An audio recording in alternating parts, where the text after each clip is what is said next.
Hi, Tim Nash here. How do you feel about public speaking? Do you ever get nervous when speaking in front of groups or thinking about having to present in front of groups? Okay? If so, you are not alone.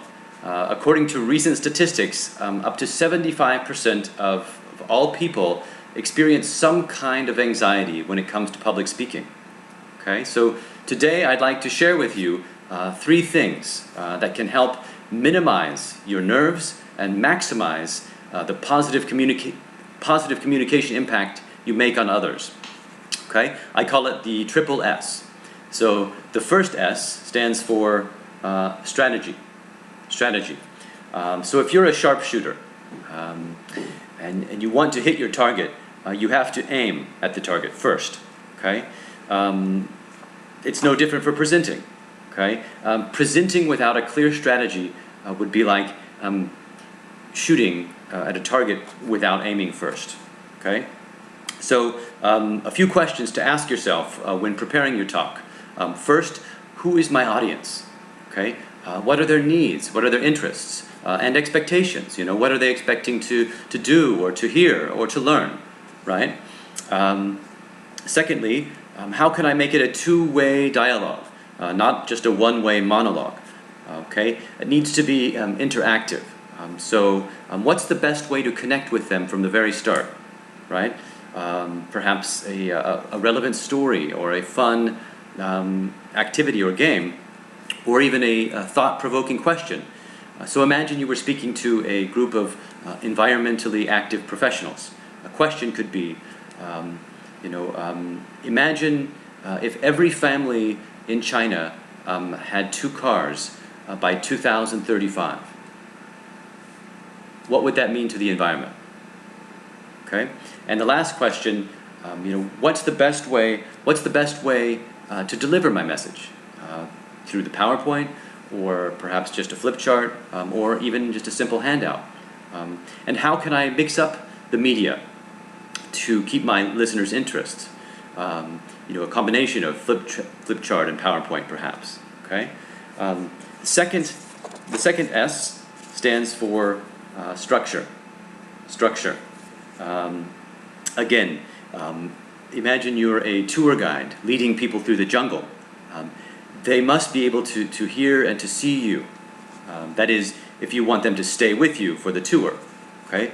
It's no different during a presentation. So think about these 3 questions before preparing your talk, or when preparing your talk. First question, what's my opening hook?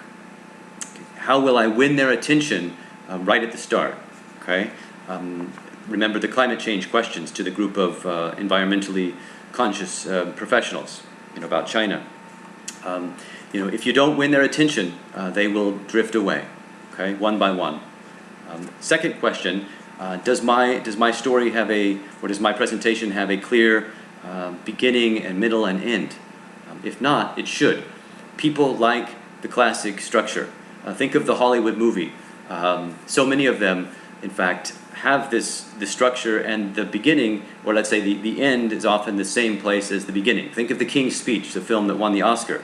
Obviously the ending is a little different from the beginning, but it's the same scene. The young prince in front of the microphone, and at the end he's of course the big king, the older and wiser king, but he's in front of the microphone speaking to lots of people. It's the same scene, basically. Okay? And final question, what's my call to action?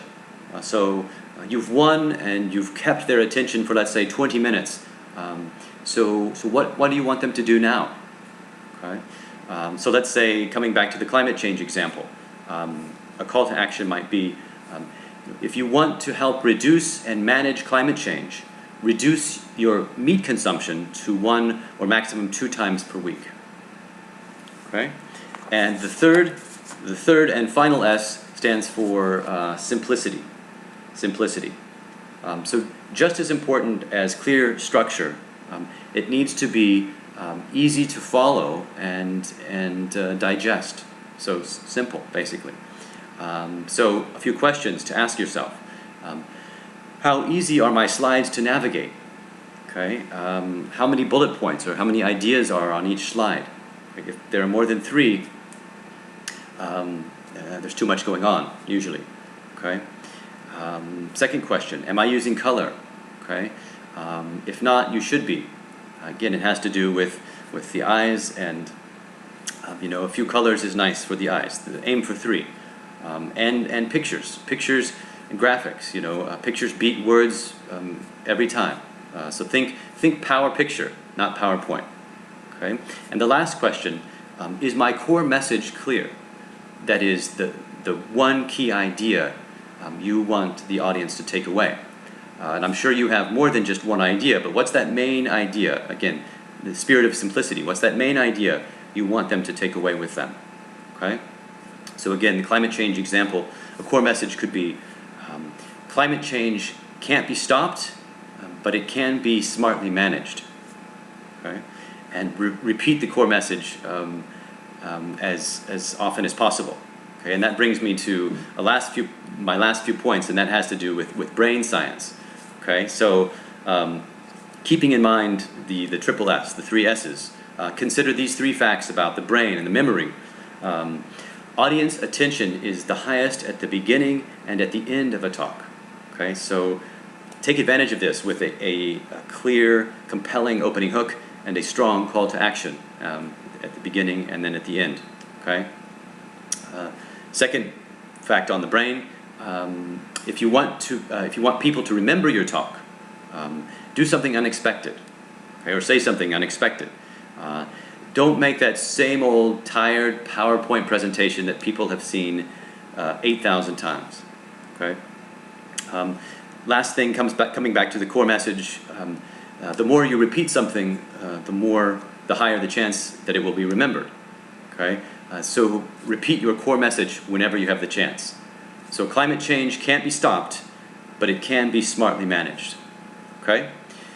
So by asking yourself these questions and implementing some of the ideas, you will for sure minimize your nerves and maximize the positive impact you make on your listeners.